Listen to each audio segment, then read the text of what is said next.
Ladies and gentlemen, you probably clicked on this video because you have an interest in improving your chess, and I have very good news for you. After this hour, that's exactly what's going to happen. This is an excerpt of a lesson that I did with Paul Olima, who is an athlete, a family man, and now he makes funny videos online to over 10 million followers. He's originally from Ireland, and he's currently getting into chess.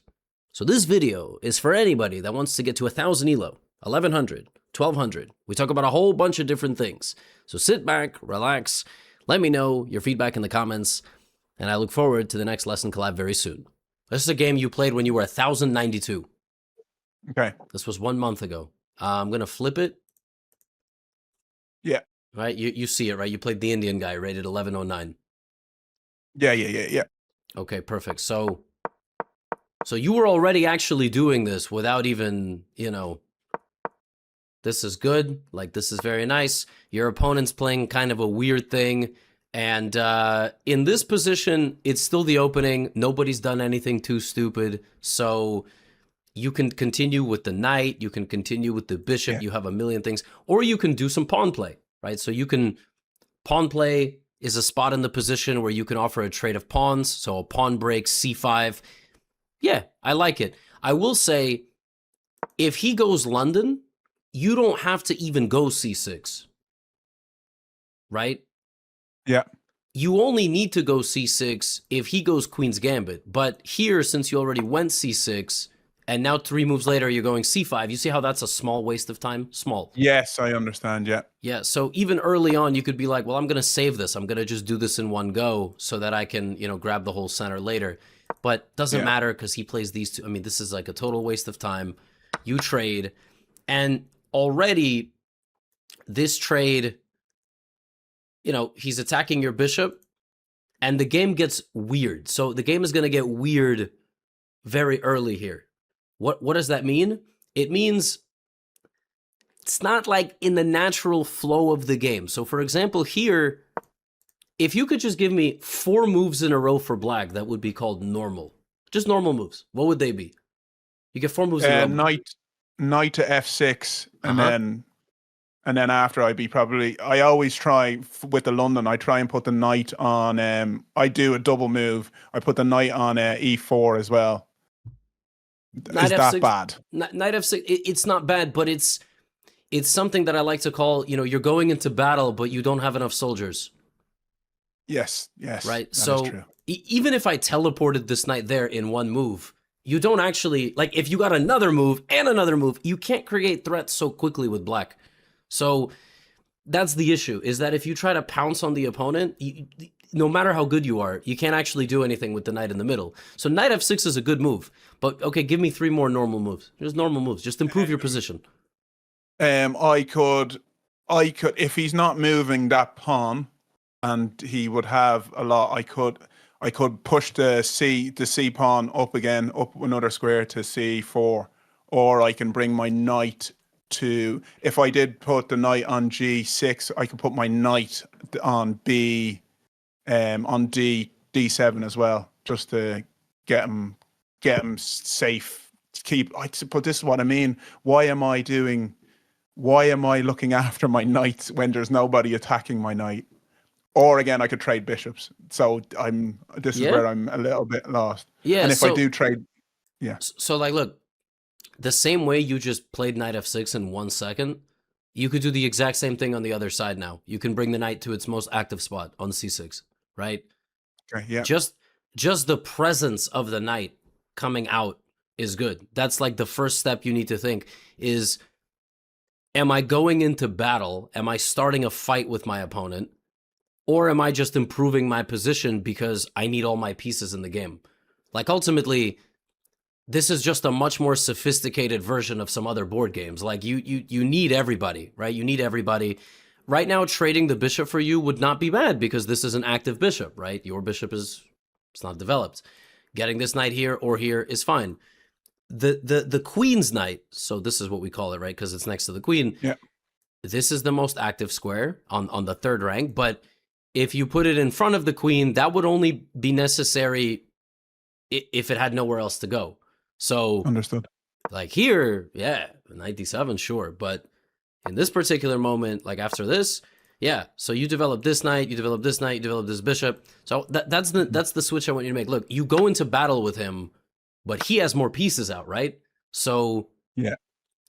And I kind of like his move. Like now he's trying to get your bishop. I would tell you preserve your bishop for a knight around 80% of the time, or take a bishop with a knight around 80% of the time. So like 4 out of 5 games, the bishop for knight trade is going to be good. A bishop is just better than a knight. It is.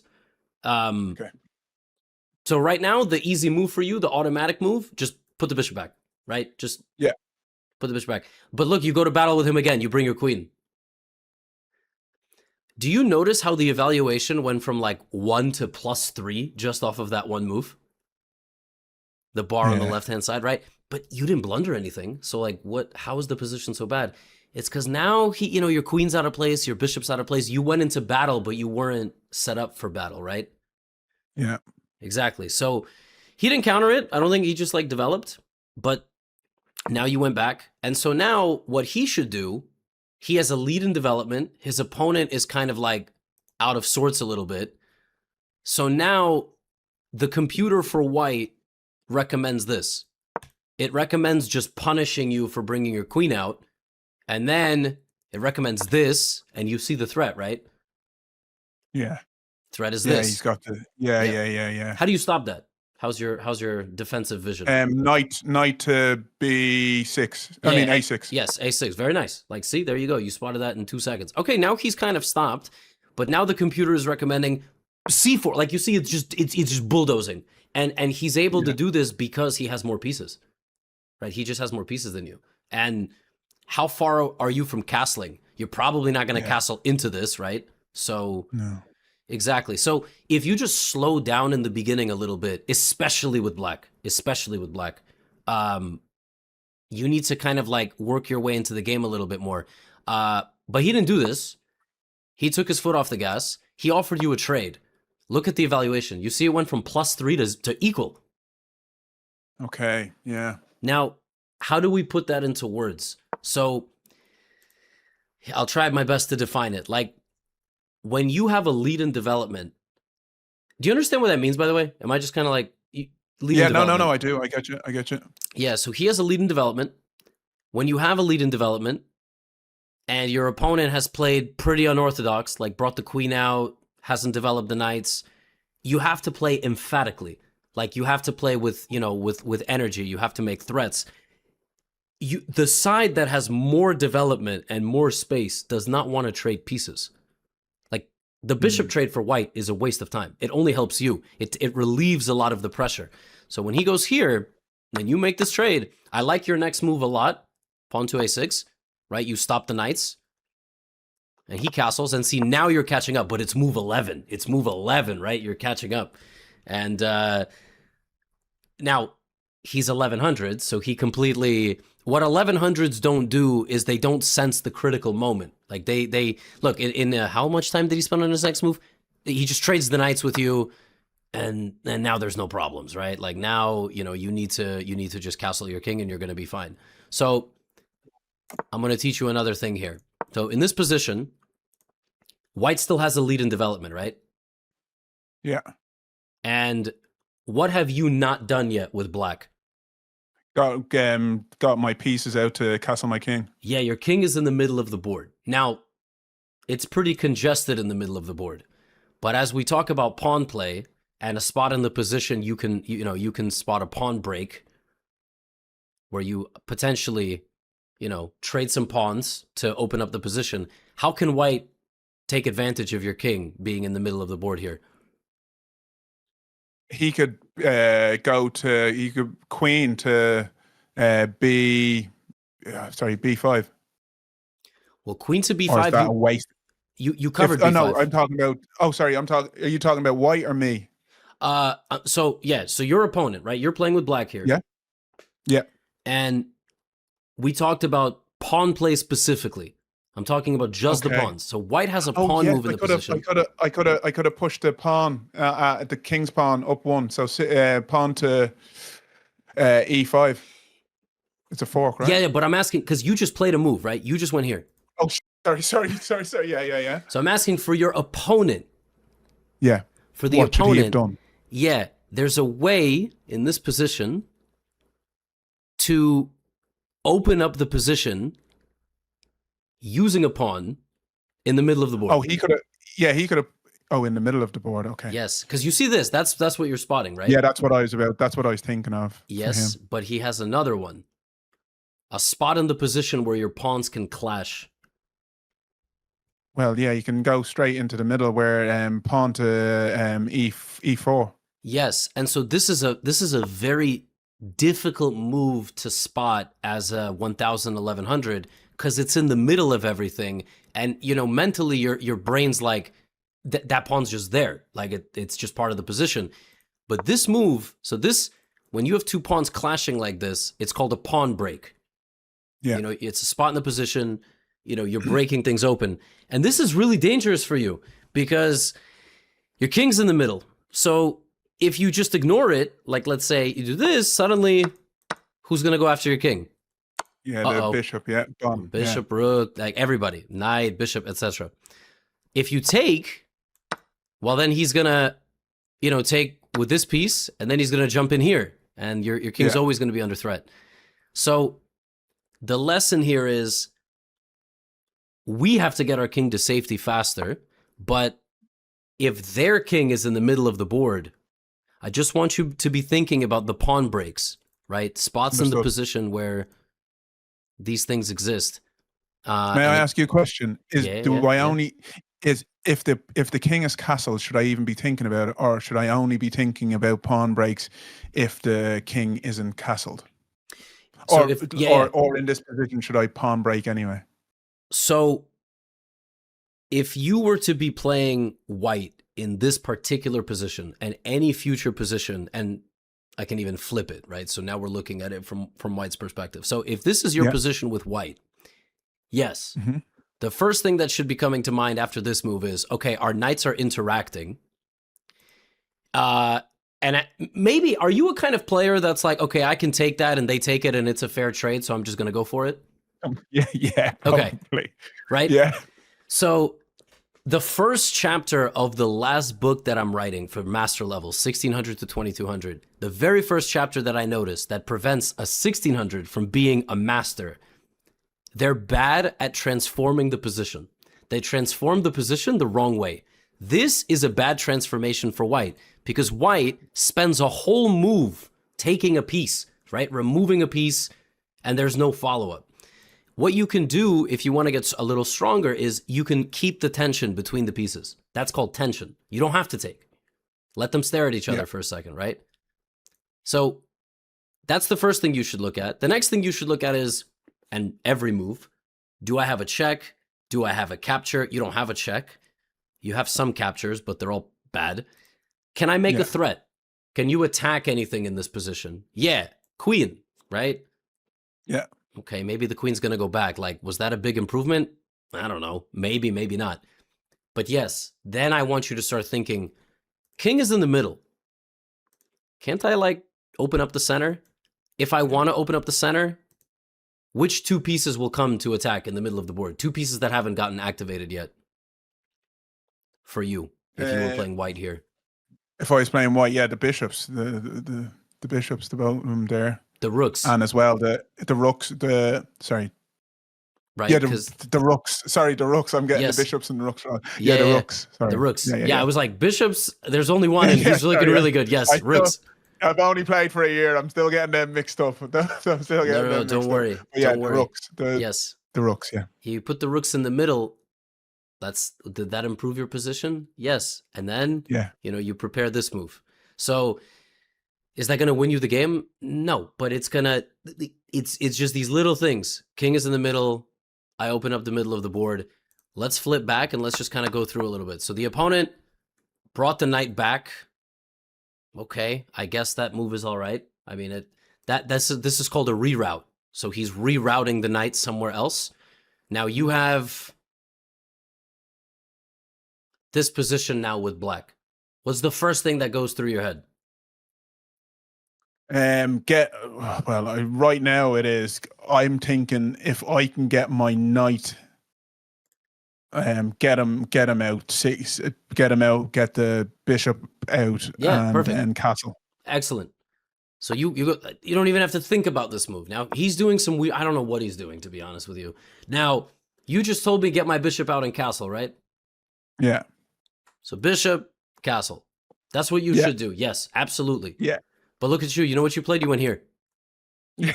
You're going into battle. Yeah. Right? This is it. Yeah. Now, he goes here. So now, again, the best move, you don't even have to think about it. We need to finish we have to like get our position fully set up before we go to battle. This next move is crazy. It's not even a blunder. It's just like, we need to rework how our brain is processing things. This is too much. I don't know what's going on here. We just infiltrating, but there's no queen. Do you know what it is? I'm going to be honest, right? I feel like my brain is better than everyone's brain. That's how I am. I am a bit like that. So in my head, I'm like, if the queens are off the board, they can't, because basically what's happening in chess is, because I'm new to it, I feel like people that are further along in chess with their queen, they do these things that I don't even see. But sometimes if I get the queens off the board, I'm like, now it's checkers. Now you've got to use your brain differently. Do you know what I'm trying to say? So that's why sometimes in my head, I'm like, get the queens off the board. So that's why I did this move. Apologies. No. And like I said, this move is not a blunder. But what I will say is, and I've said this a lot in different lessons, random videos, people who are successful and are smart, when they get into chess, I'm talking about you and other people, like when you get into chess, you create like a framework or a heuristic, and then you try to play the game like your own way, right? So some people are like, I never trade queens because I like to keep my queen and I like to checkmate, or I always trade the bishop for the knight because the knights are super tricky. Or in your case, you're like, oh, no queen? I'm not going to lose. Like, we can send the game to an endgame and then I'm smarter, so I'm going to win. Which is not in this particular case a mistake, but this is a dangerous line of thinking, right? Because we don't want to reinvent the wheel. Ultimately, you just told me, yeah, in this position, I got to get my bishop, I got to castle, then I got to decide what I'm doing. And that is true, right? And that is... But, okay, this is not a blunder. The position's still about even, okay? Now, look, you are a genius. Now you have a better position. So it turned out you were the smart one all along.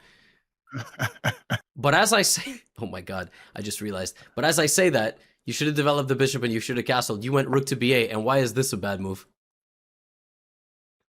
Because if he... Basically... I see him. Yeah. Yep. Fucking hell. Yeah, this is me problem. I'm fighting too much. And no, but you had the right idea. You were like, I'm gonna go for this pawn. But yeah, can I ask you one last question? Actually, as you've just shown me something. Yep. With if that bishop wasn't at facing B, instead of I just want to win a pawn. So with the B, with the rook on B, I would have went and attacked with the rook, not with the knight. Because I'd want to get the knight off the board. I mean, I'd want to just be up a pawn. Is that a wrong way of thinking? No, rook to b8 is a great move in this position, minus the fact that the bishop can see it. So basically, you got to ask yourself, am I improving my position and am I making a threat? Am I doing something good in general? And the answer is yes.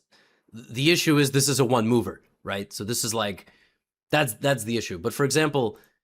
if the position was something like this, I don't know. The bishop is the knight is here. I don't know. It's blocked. Yeah, rook there is probably a completely sensible move. Maybe there's some tricks with the bishop being there, but if you're asking like, is this too simple of a move? Is this like hope chess? Is this like, oh, maybe he'll blunder the pawn, maybe not? No, it is a good move. You are improving your position. And I can take two of his pawns away, right, as well. Yes. In my head, I was like, if I get him there, then I'm going to take and he pushes him down one. I'll take that pawn. He's got to move the knight, and then he did. Yeah. And then if he moves that, I'll take the other one. Yeah, that's my whole. Yeah, this went on for a bit. He went here, and then you were like, oh my God. So you moved this rook because you wanted. This is good. See, you have logical thinking. You're like, I wanted to take his pawn, but then he would take my pawn. So you Yeah. saw this, which was more complicated, but yeah, like the bishop is on the other side.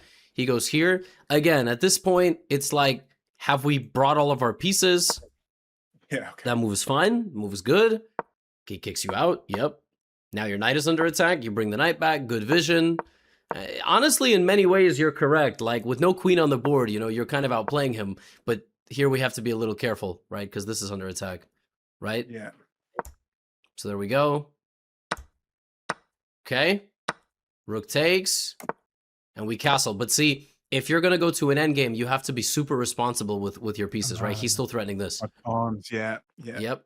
So I want you to at least, you know, draw an arrow either with your mouse or mentally of like, where can this rook go? You probably saw this and were like, oh crap, I need to deal with that. Small thing, in an endgame, which you are in, right? You trade a bunch of pieces. You actually can use your king. He can be in the middle. Yeah. He doesn't actually have to, which is ironic because I've just been telling you to castle the whole game. But, you know, you're fine here because he has no way to get to you. But I'm curious, like, how this game proceeded. So he took your pawn. You jumped in. You have to jump around with the knight a little bit. You created a throw. He just gave you the pawn. Yeah, I should have taken him. Yeah, I think you were a little bit worried about this. So this was your calculation. You were like, okay, I'm going to take. He's going to go here. I'm going to take. He's going to take. It's going to be checkmate. I'm mated. Yeah. Can you tell me what part of that thought process was wrong? Where, like, so does that mean you can't take this pawn?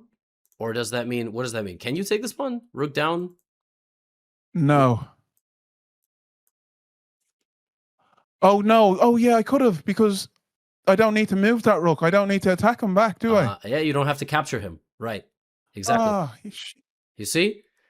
yeah. So, fuck. Sorry. Yeah. no, it's okay. This is, and I've seen enough clips of you speaking your thought process out loud that the calculation that you did, knight takes pawn, rook down, rook takes, the calculation is correct. Like, that sequence of moves was right. It's checkmate. But does that mean knight takes pawn was the problem? Or does it mean rook takes rook was the problem? You see how in that thought process, and rook takes rook was the problem because it's not checkers. You're not even under threat here. Like, you know, and if you're ever worried about checkmate, just give your king some breathing room. He'll be fine. He'll be fine. He'll be all right. You can also go here if you want, but you're defended. Yeah. He's not actually. So next time, you don't have to take. You don't have to take when you calculate, right? You have to ask yourself, is he actually threatening me? But you defended it. I mean, look, there's still okay, and he gave it up anyway. Okay, and oh, I just realized why this doesn't work. Oh my god, that's very tragic. So this kind of happened in the game. So if you take, he takes, and it's mate. Now, if he takes you and you take, this is now checkmate again because of which piece? Yeah. Yeah, because of the knight. This is a very weird pattern, tactical pattern. So you need to make a getaway for your king. You played the very natural one, the one you always do, the one on the outside. Yeah. But your king actually gets drawn in, right? Yeah. It's going this way. So you had to push one of these two pawns. Fuck. It's very subtle, right? You had to move. Actually, that's wrong. You only can push your G pawn. Check this out. If you push your F pawn, he takes, then this, and then at the end, how can he win here? He can fork my I mean, like, this is bullshit. Like, when does this ever happen?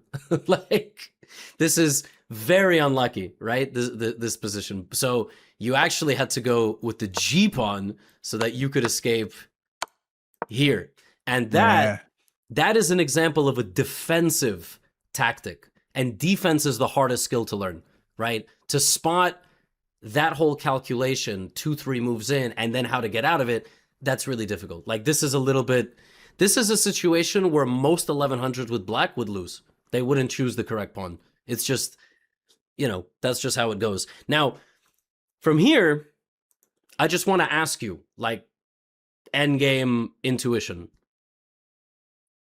What would you do from here as black? Do you have I any think idea? now, if I think now from what I'm kind of learning about the game, is I try and start. To be honest, I'd probably start bouncing around me knight. I put me knight on D1 to Mm-hmm. try and attack that other one, so it pushes down one, so my pawn could take it. Or and like yeah, and I just start moving like that. Yep. Or what I've been learning from listening quite a bit is that I should be bringing my king to the center of the board. Yes, in an endgame, yeah, active king, absolutely. You have to pick off his weak pawns. In a rook endgame, you have to get your rook to the opponent's second rank, Yeah. and the rook is going to be a problem. So you want to use your rook very actively. Also, in an endgame, Oh yes. you want to find your most, let's say, the pawn that is the biggest prospect of becoming a pass pawn. So this guy. D pawn, yeah. You either win this pawn and push this guy, or you make a pawn trade, make a pawn break, and get him through. So it's not going to be these. These are defending the king, but rook down here would bulldoze the king, right? You would get in and win the pawn, and this would go on and on. Like this is a real proper like 1100 game.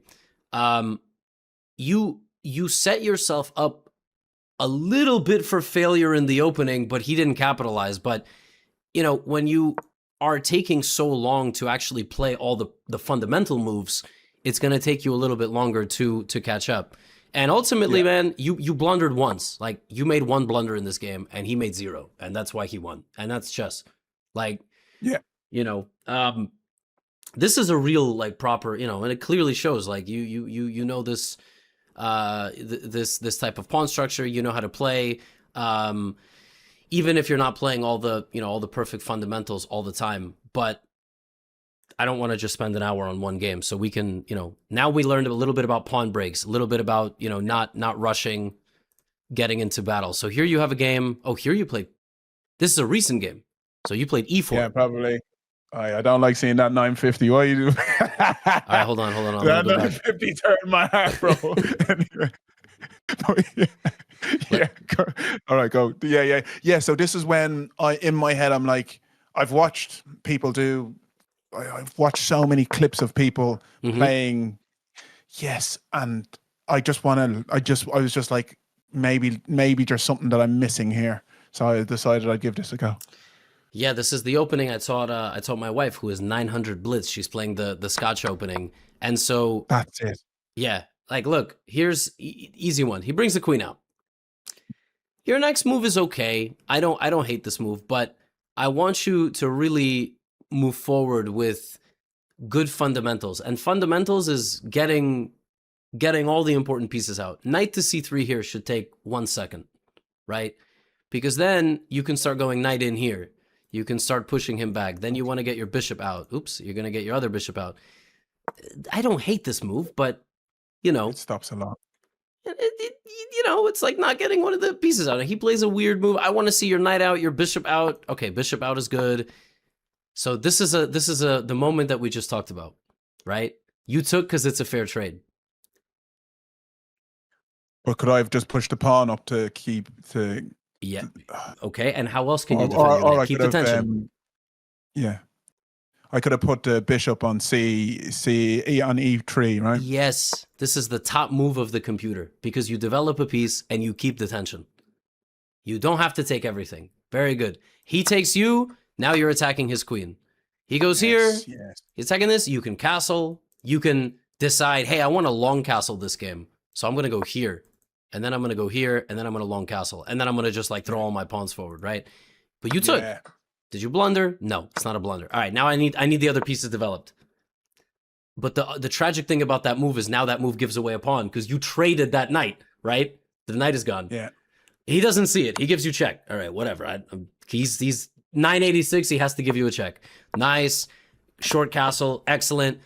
I would get my other knight out here in a second. That move I can't explain. I don't know. I guess you were trying to go here? Maybe? You know what? Do you know what? It was because the king's there, and I was going to push the pawn forward. Oh, I got you. I understand. If you want to do that, use your rook. Use your rook. Yeah, You got to remember, the queen can fly. She can go diagonal, so the rook is improved. The queen can zip out here. The queen can go bang, bang, you know, and immediately go for an attack. And we're going to battle again, but we haven't gotten everybody out. But you're white this time, so it's easier, but you still, you know, I still want the knight jumping in. Like I want... Yeah.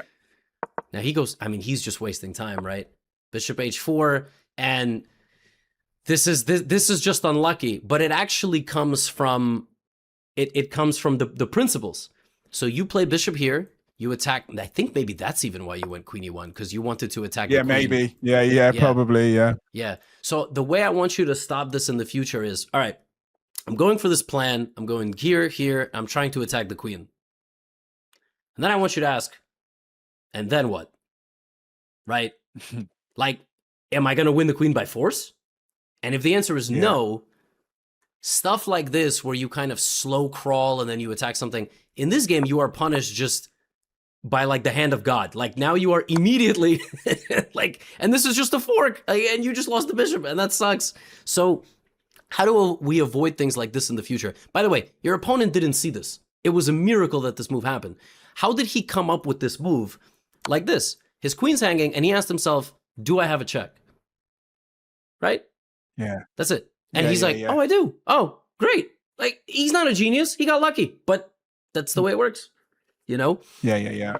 Now, preventing mistakes like this as white is a lot harder, but this is something that I call continuity in chess. And basically what continuity means is every time a move is made, any move, pawn move, bishop move, knight move, trade, the board changes. So your control of certain squares, what your pieces see, it changes. So when the bishop goes here, it takes its eye off of which diagonal? The diagonal where the check, the checking of the king, yeah. Yes, and that's hard to visualize, right? Because you right here, you see that, and then you go here and you go, oh my God, right? And then that happens. And like another version of continuity. This one's a little bit more subtle, but let's say this knight had gone here.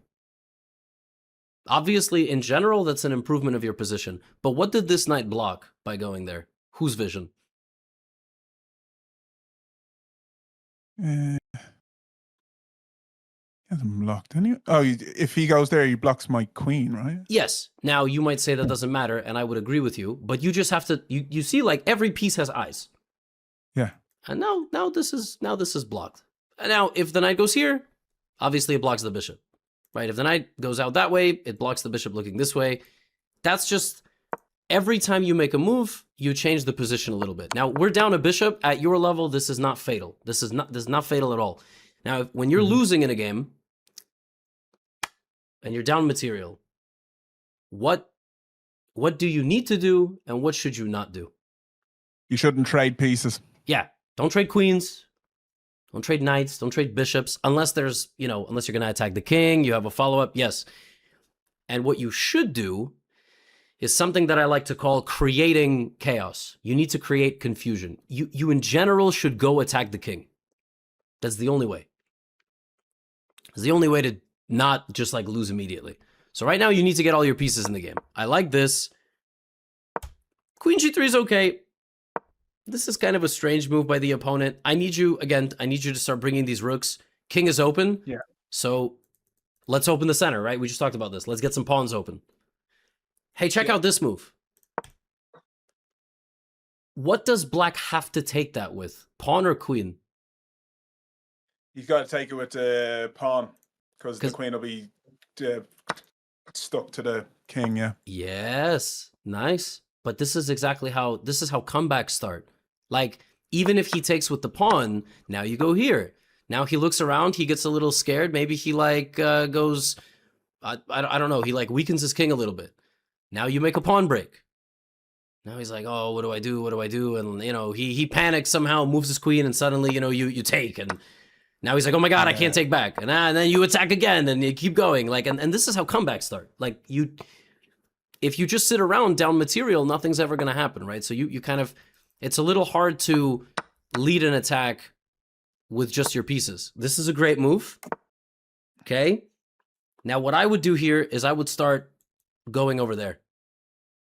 I Okay. would start going Understood. up, Yeah. up and over. I don't hate that move. I like that move. What's insane is he can actually take your rook here. And yeah, that's a brutal one. Queen for the 2 rooks.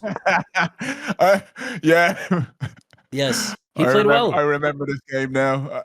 This guy played well. He didn't make a single mistake. Like, how do you beat people who aren't making mistakes, right? If you make the first mistake and they have an advantage, that's... I wonder if you got any more chances. Okay, so right here, you might have had a chance. You could have gone for an attack on his king, knight to d6. Oh, and he's almost mated, so he has to go here. and then I got, do I have a fork? Yeah. Oh, I could have got his bishop anyway. Are you? Oh, he would have been double. He would have been Yeah, doubled, right? Double, maybe like double check, and then you take his knight. Yeah. Oh, Like he could go here, and now you go here, and like, you know, to see the king is the most important thing. Like you're just suddenly, and look, you can even win by accident. You know, you can attack his king and end up winning just because his king is so weak. And this is checkmate. Mental. So you actually did really well. But here, I think you overthought things. You were trying to go here, and you did this. But when you're down 6 points, the only way is going to be to get to his king. The only way, right? These slow moves, they're not going to cut it. Like you have to get to his king. You were right there. You actually did a great job here. You just, that's the little thing. I think he probably shut that down. Yeah, you had to move. He took the pawn. And you just don't have enough pieces. You try. Actually, I really like how you're doing. He takes. You tried your best, but you tried your best. But he's too many pieces defending his king. And this is tough. Like this is a very strong knight, but it's just not. Here you have one trick. You could take this, and then if he takes, you take his rook. But even that doesn't matter. He's up 2 pieces. Yeah. And you don't have a way to get in here. But this only went wrong because after the opening, you had a great position. And if you watch my slow run where I play people who are like 1,000, 1,100, I'm just asking myself, how do I improve my position? I'm not going to go for some sneaky attack. And I'm just improving. I want to centralize my rook. I want to get my queen and my rooks to the middle.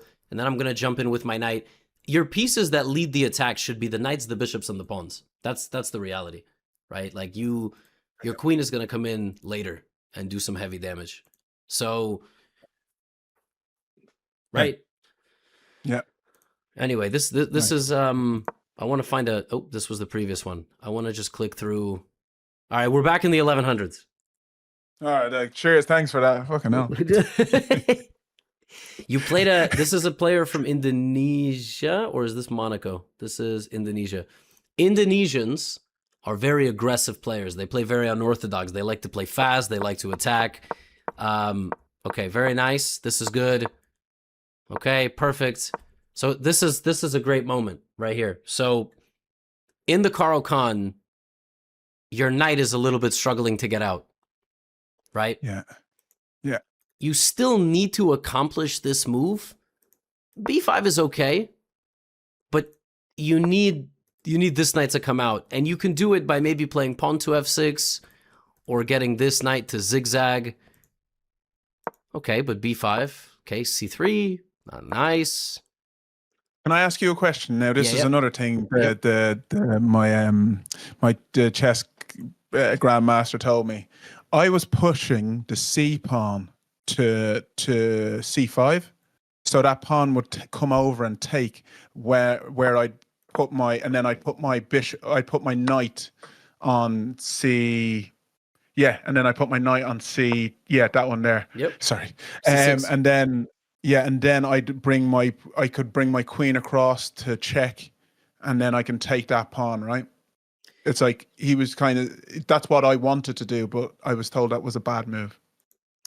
this is a bad move. Yeah, the thing is, it depends on the position. Sometimes when you play this and they take it, you won't win this pawn back so easily. But honestly, I like in the Karo Khan, even this early on the third move, I think this is the best move. This is what I recommend in my course. I actually like to give this away right away because it makes developing your knight and bishop much easier. So if he takes, you get the knight out. He goes here, and what do you do to that knight? You just pin it immediately, right? Oh, boom. And then he goes here, and don't rush. Don't rush. That's the only thing I don't like right now with the way you're playing in the opening is you're rushing. Look, we don't have to rush. We threaten this pawn. We threaten this pawn. Yes. We're gonna win them back, right? Just slowly. Yeah. And then he's gonna castle. This knight can't go there, but it can go here or here. So you zigzag it. You go here and then to one of these squares. And then when you're ready, you take, and you take the pawn. Or take this pawn, and then you take this pawn. Life is good. Yeah. Just take my time with it. Yeah, when you play the bishop out here, it's a completely good move, but now you're a little bit stuck. Like now you struggle to get this pawn here, you struggle to put the knight there. And I don't want to like sit here and, argue with previous advice that you've been given, but me personally, I like to play c5 right away. I like to use this bishop not to go here, but I actually like to pin the knight to the queen. That's the way I like to do it. Fun fact, after this move, amateur players win 55% of the time. So people who are like 1500 and lower, black now has a winning percentage from this position. Can you believe that? Move 3 with black from this position. That's very rare. Generally black loses more than white wins. And that 5% is a big difference because people they don't know how to defend the pawn from that position. Now this game, look, you took. He's attacking you. You took because it was a fair trade. What would the new Omega do?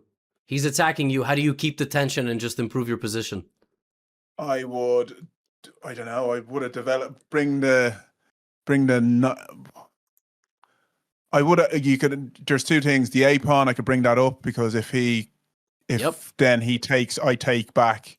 Yep. And then I'm in really I'm good with that because then my queen can come across. And A6 is great. Like he's threatening you here.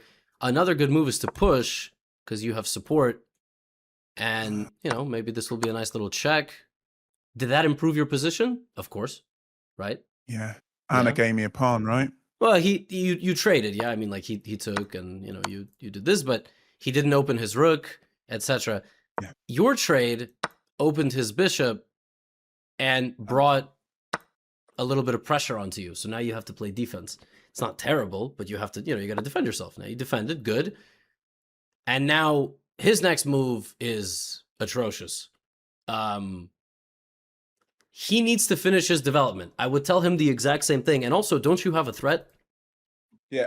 He needs to stop that threat. He goes here, which is crazy. Crazy. And now, look, your habit of trading the queen took precedence over a free pawn and a huge pressure on him, right? That's funny. You were like, I want to trade the queens because I like to trade the queens, but you had a free pawn. You could have taken on b2. Yeah. And, this guy's 1100 and he blundered that, right? So your move is not a mistake, but you had something a little bit better. He goes here. And now I want to see how this game develops. So, new Paul, the Paul that finishes the development of his position before going to battle, would play what move in this position? Knight to E7. Knight to E7, castle. Then you start doing stuff over here. Out. Yeah, but old Paul went knight here. And then old Paul went knight here. he just went in. He just went in with the knight. And here's the craziest part. Here's the best part about this. Your opponent freaked the hell out in this position, saw this knight, attacked it, hung his knight, hung a fork, and resigned. So right now, you could be like, well, look, my strategy paid off, Gotham. Like, I'm not going to listen to your ass, But the problem is that more often than not, when you play like this, right, it's going to backfire. In this case, guy blundered. He got freaked out. What should he have done? He should have just taken your knight, and then he should have probably castled, and you would have gone here, and, the game would go on. The game would go on. But yes, exactly. Like, you should slow it down a little bit and, not just charge in with one piece all the time. In this case, it worked out, and, you beat 1,085. And for the record, if you told me these two players were not 1,080 and were 900, as we discussed, I mean, bro, like, easily, right? Yeah. Like, he just hung everything. He blundered everything and resigned in 14 moves. So, yeah, like, the level is very, unpredictable. But in that game, you made no blunders, and that's why you won. You played solid. Yeah. Right? So, Right. Let's keep... Okay, this game's weird. This is a very non-standard game. Great stuff. Why knight here? Can I ask? Was this? I'm going to attack I want the queen. I'm such a little like that. Sometimes if I see the queen come out, I'm like, I've got to make him pay because it's your fault. I've watched you play, and somebody tried to do the scholar's mate, and you went, I'm going to make him pay for that. Yeah. And I was like, so sometimes in my head, I'm like, well, if Gotham is making them pay, sure, I should make them pay as well. So that's what I do sometimes. I'm like, I'm going to make them pay. And it doesn't really work out that way. No, this is a fantastic idea, wrong execution, right? So the queen is a dangerous piece. So you remember how 2 games ago you hung a queen check that forked your king and bishop? Yeah.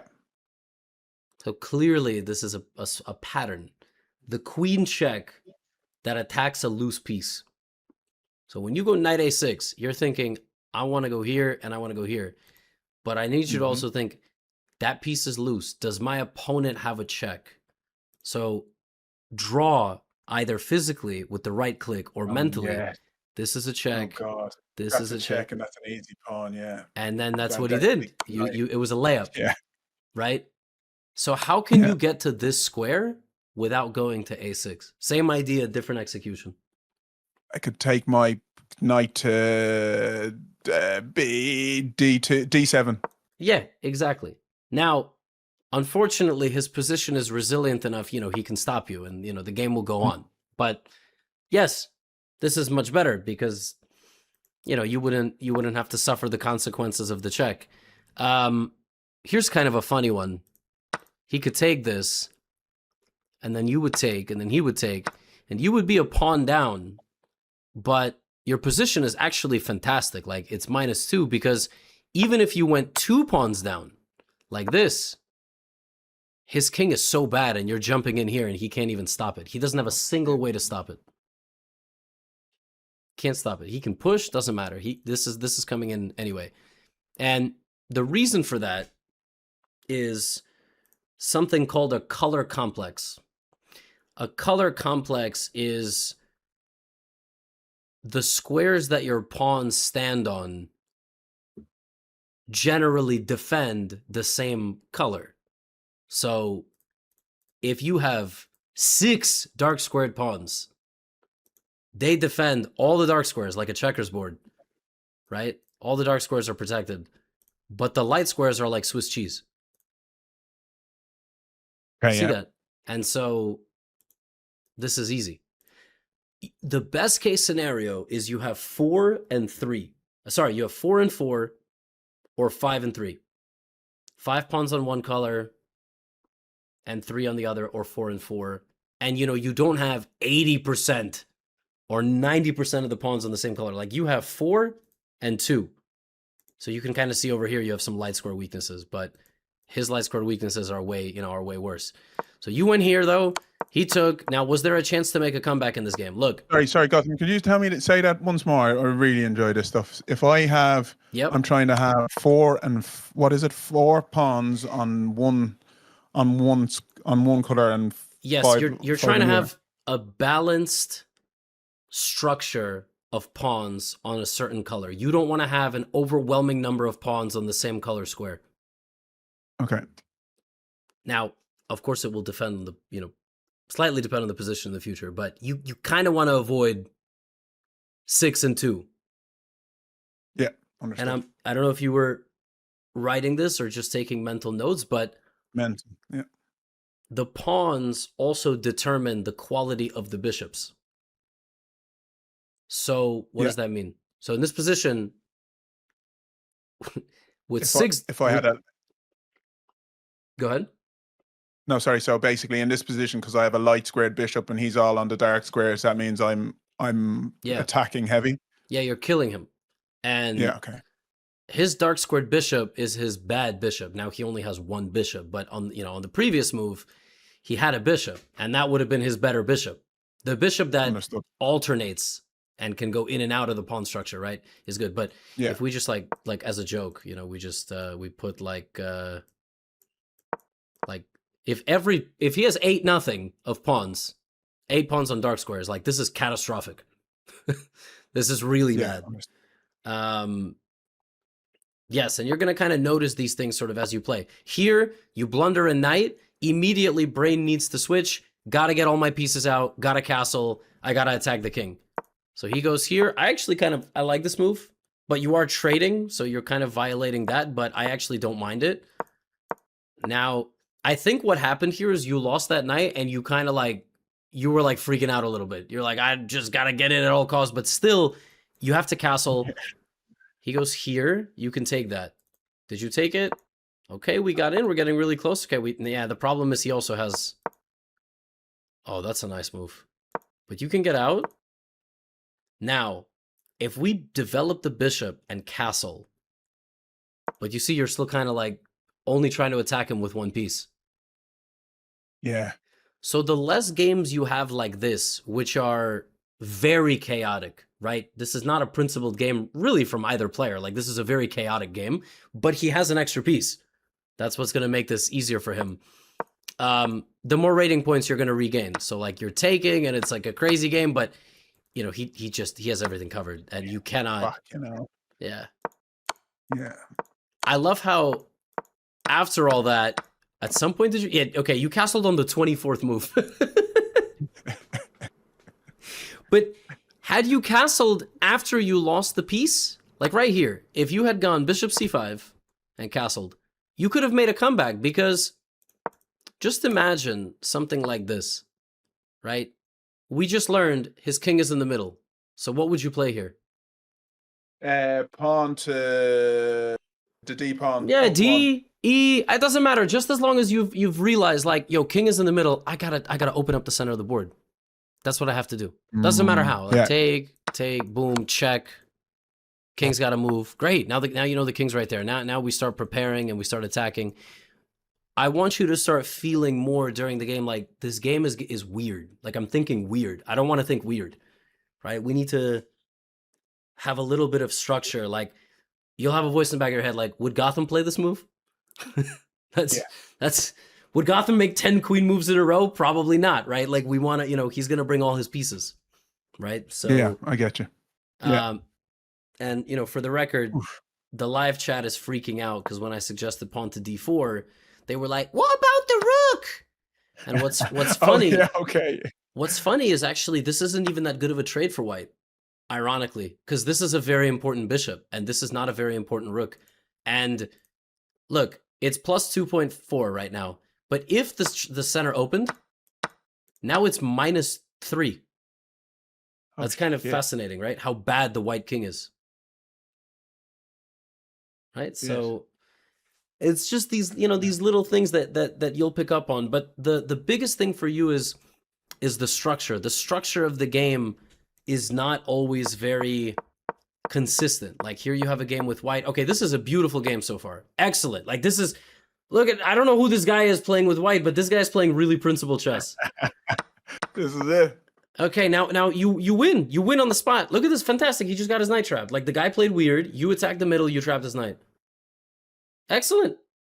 Look what happens when we play principled chess. Amazing. It's mate. It's just straight up mate. The guy played here and resigned because you have queen h5 mate. You won a game in 10 moves because he played like a grandmaster in this game. What I'm saying. This is what I am. This is what I mean. This is you. On? Yeah, this is the real you. And he resigned. He didn't even have the he didn't have the the wherewithal to continue the game after that. All right, this might have been your peak rating. 1090. You played a guy from Saudi. Now you know, by the way, pawn up, bishop and knight if you want. Yeah. In the Caro-Kann. Okay, this is all good. Look at this. What's this? That's not the guy that played the last game. Yeah, okay, I understand. That's not the guy, right? If you wanna get these pieces out, you wanna go bishop, you wanna go knight, you wanna go other knight, and then I will never do that again. yeah, you see, you're actually just losing on the spot here, but your opponent is not strong enough to see. You're attacking this, but he can just counter you. Boom. You take. Oh, yeah. Boom. Game over. That's how it is. That's how it is, and he didn't see it. And it's rewarding. I mean, who is this guy? Who is this guy? Right? And now, the game is fine. Okay, you're trying to go in, he's not punishing you, and you win a pawn, but okay, you can escape, you can go here. Good. You did your game plan, and now you can tell me to piss off, as they say. You don't know. Yep, you have a better position. Yes. Yeah, grand. Yes. But okay, now. Oh, no. Now show me, because right? my queens are off the board, I'm not castling, right? Okay, well, yes. I did. Okay, I mean, you can castle, but yes, exactly. You can already go here, try to advance. Now, let me see this technique. All right, this is a free pawn. We didn't take it. But we did all this trading because we know we're smarter than our opponents. Okay, he defends. So, in an endgame, you're going to have to infiltrate, right? That's where you're going to have to go. And sometimes that's going to involve moving your knight backwards. And backwards might be here, and then there, and then there, and then there, or there, right? And then you're going to infiltrate. Rooks like open files. So you want to double up your rooks here. You want to take control of the C file, right? Yeah. Okay, yeah, nice. Instead of jump. That's a good move. That's a smart move. You could bring your knight back. Nice. This is good technique. Stop the pawn. Good. Now bring the king. That's how a grandmaster would do it. Yes. Look at that. Look at that technique.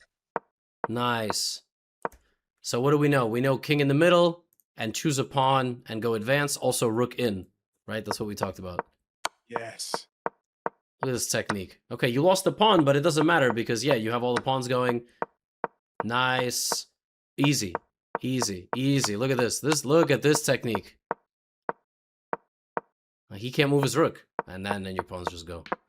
I mean, you're capable of playing. Look at this. That is not grandmaster. Sorry, I was really proud of that. This is really proud of that. You completely outplayed 1100. Completely outplayed, right? Like this was very good. You didn't blunder in this game. Okay, you got counter early because you brought your queen out and you could have been countered a little bit, but yeah.